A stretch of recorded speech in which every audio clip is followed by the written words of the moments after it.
like local radio personalities in Detroit, like Valenti here, is like, I want to see the Wings do big things this offseason and go and sign a big free agent to make another step forward. And I'm like, this isn't football or basketball, guys. Like, Yeah. I get it. The impatience is there. But the way I view it, this rebuild did not start until 2019 because that's when Stevie started it. Yeah, Any yeah. pick from the Holland era that works out is just a bonus. But I can't hold that I mean, against even Stevie. That would Larkin, be like, like, I'm not that would be like, anticipating Larkin to stay. right. That would be like holding Okuda against Brad Holmes if Okuda ends up becoming the full bust some people, like myself included, think he will be. He didn't make the pick, right? So Right. like, if we can get Zadina or Rasmussen or Veleno to be good and be valuable players that can be contributors on this team, that's all gravy. But I'm not going to hold that against him. I mean, one of my favorite things about Yzerman, I think, is, and we talked about this actually when we were interviewing Nate from he Formerly was of with Octopus the Thrower. Octopus Thrower. Right now, he's with the Hockey Writers, I believe. Yep. And I remember we were talking about this, and I really started to appreciate it. The fact that Yzerman doesn't like give a shit about loyalty, in the sense of like, he's like, you're not going to be loyal to one player just because, you know, like I was a fan of Mantha, but Yzerman said, look, like this is not like for the benefit of this team. And he fucking got rid of him. You know, and I mean, Mantha wasn't, you know, he wasn't playing out, right? But like, just because you like a guy does not mean he's got to stay on the team. You know, like, I don't know. And like and he did the same thing with Anthony, right? Right. Like people almost forget he was on the team. Yeah, right. But like Mantha was a great example because they gave him a big a contract extension, and then he still wasn't working out, and he traded him.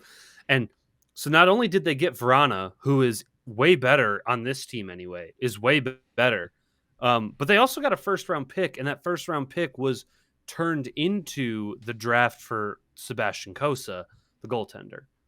Right. Yeah. And if Yzerman can do 80% as well as Vasilevsky, it's a good pick. You know what I mean? Yeah. Yeah. And Kosa could be that dude. You also got Nedeljkovic in my mind, a swindle of a trade. Yeah, I mean, Carolina. the Red Wings got lucky just because, like, I mean, he had ended his contract with the Hurricanes, and the Hurricanes couldn't sign him again. But he was a restricted free agent, so he couldn't. It's not like he could just sign with any team. So the Hurricanes instead traded him to the Red Wings, get whatever they want. It's kind of a win-win situation if you think about it. I think that like a lot of people viewed it as though like Carolina got like fleeced or something like that. I think that both teams benefited, especially because Carolina's issue is their goaltending really failed them in the playoffs. That's true. But they just needed a better goaltending in general. And I mean, it's kind of a shitty situation for them because again, like if you can't sign a guy, that's something you have to adapt to and you have to figure out. That's not something that you can just fix with like the push of a button, sort of thing. Yeah. So, but I mean, I don't know. See, the thing with like the Wings is like realistically, like when do they win a cup? And we'll probably talk more about prospects next week.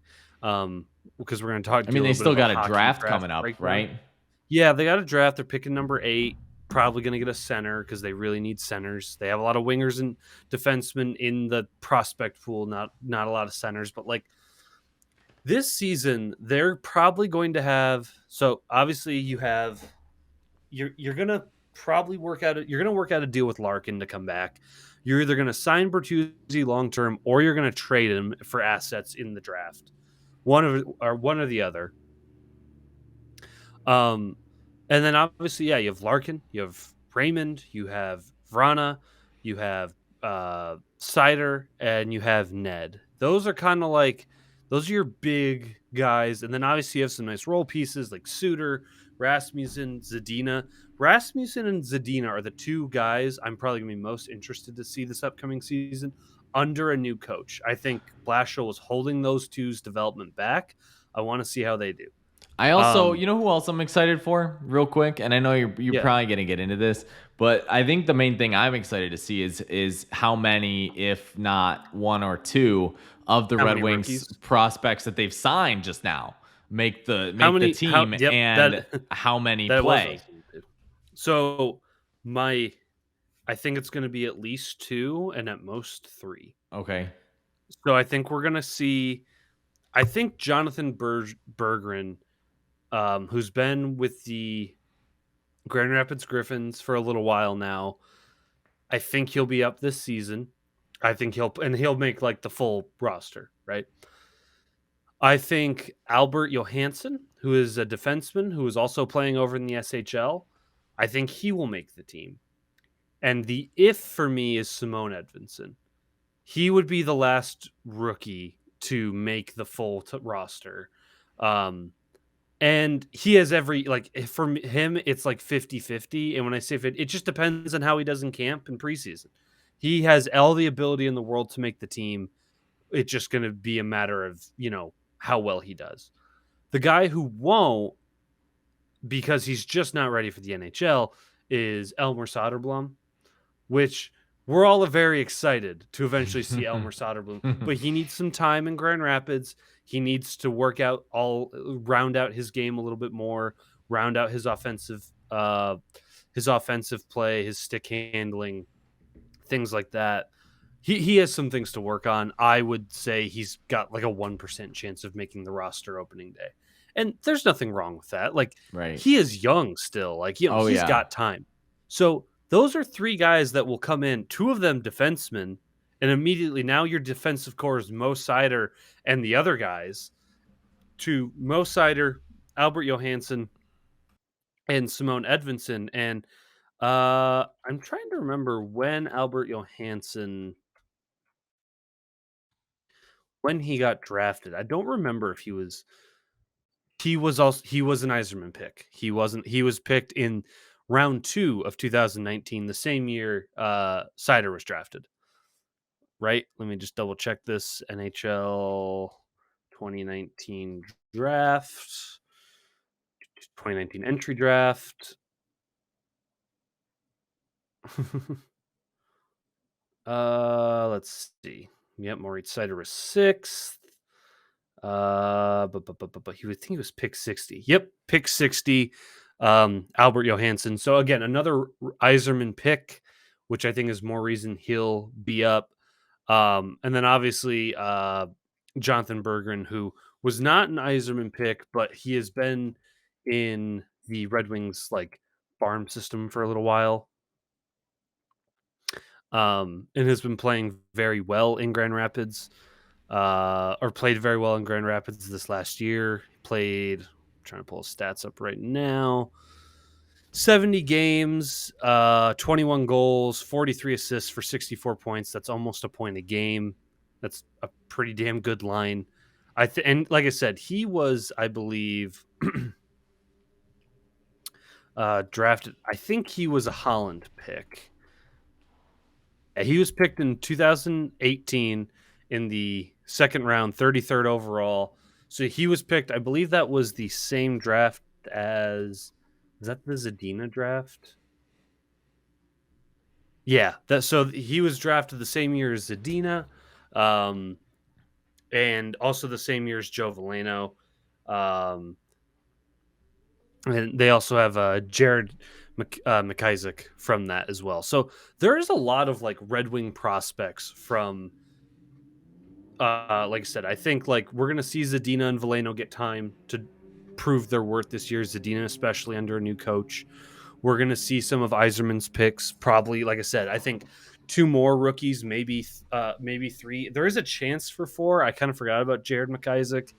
He could make the team just because, like, who else do we have on defense? Like, do we really want to put Jordan Osterley out there every night? Like, you know, Yeah. some of these guys are gonna taxi back and forth between the main squad and the Griffins, and that's fine.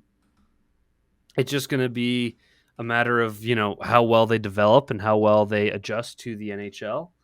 But there's going to be a lot of the rookies. Now, the big thing is I do want the Wings to potentially go out and sign one or two good free agents, centers preferably, because Lord, do they need centers. I don't want them to take away like I want them to go and like sign two kind of expensive free agents to maybe 2-3 year deals. Because one, they need to get over the cap. They have so any extension they give to Larkin and Bertuzzi will not kick in the 2022 season that's going to start in September. It would be the year after. So, and between Seider, Raymond, I think Ned still is on an ELC, Edvinsson, Bergeron, and Johansson. That's 7 players on ELC contracts, which are like rookie contracts, which are very low on the salary cap. So they need to. Not even like the $1 million a piece. The NHL has a salary floor, so the Wings will need to spend some money to get above that. I'd like to go out and see them get someone. It's hard to believe that the Red Wings have met the salary floor. Yeah. Well, again, and that part of that is they give guys 1-year deals, prove it deals kind of thing. Right. I would like to see them sign someone like Andrew Kopp from the Rangers or something like that. A couple of good veterans, leaders. You need adults in the room. And Adults in the room. All. Yeah. I mean, they're all kids, man. Yeah. They're all under 28, which is great. You want youth. Or like, I mean, Raymond is like 21. Yeah, Seider is, I think, just turned 21. Yeah, or just something like 20. That. So, like, they're young. And that's a good thing. Don't get me wrong. It's a great issue to have because when in 3 years, you might end up with an issue with a couple guys who end up like Makar. You know? I mean, 23, and he's already got a shit ton of. He's got the Conn Smythe. He's got, you know, he's won everything. He won the Calder. He won the Norris. He won the Conn Smythe. And right, and he's 23 fucking years old. Yeah, and that's what Seider absolutely has the potential to be. Absolutely. So my timeline for the Wings is like this upcoming year. I just want to see more rookies from the Yzerman drafts play. Okay, but when do you think that they'll win a Stanley Cup? Like, I don't want to know when they're going to contend. I want to know when they will win a Stanley Cup. Can I give like it will be before this year, or do you want an exact year? I need an exact year, Griff. I need an exact year. My general feeling is What's they your will guess? have one before the clock strikes midnight into 2030. Okay. That's the absolute latest. Yeah. So my timeline, I feel like they're not making the playoffs this year, but they'll be in the graphic and they'll be close. Like they'll be not like a point out, but like only like 5 points out of a playoff spot. I think they make the playoffs in 23-24, make it further in 25 or 24-25. I'm going to say they will win the Stanley Cup on this date in 2027. Okay. 5 years from now. Mine is a year longer. Mine is 2027. 2028. Sorry, 2028. Which is fair. Which is the 27-28 season. Too. But yeah. Hockey's a little hard to predict. Well, it is. I mean, like, and it's hockey is probably the longest rebuild. Like baseball and hockey are up there because they have the most positions to fill, and players, unlike football, are not ready right out of college. No. I mean, you can't. Basically, like football's like plug and play. Like you draft the guy that's good for your system, and you put him in day one. First round picks are expected to play day one. Right. Like Penei Sewell did a good job. You're not a developmental pick at pick one. And whereas like maybe pick 7 is like, you're either going to be good enough to be a backup on the team, or we're going to cut you. I mean, it also depends on the position too, right? Like a quarterback you take in the first round, like you want them to play most of the time. If you're a 7th round kicker, you could probably be the starting kicker. They just want, they weren't going to take you with a high overall pick. Right.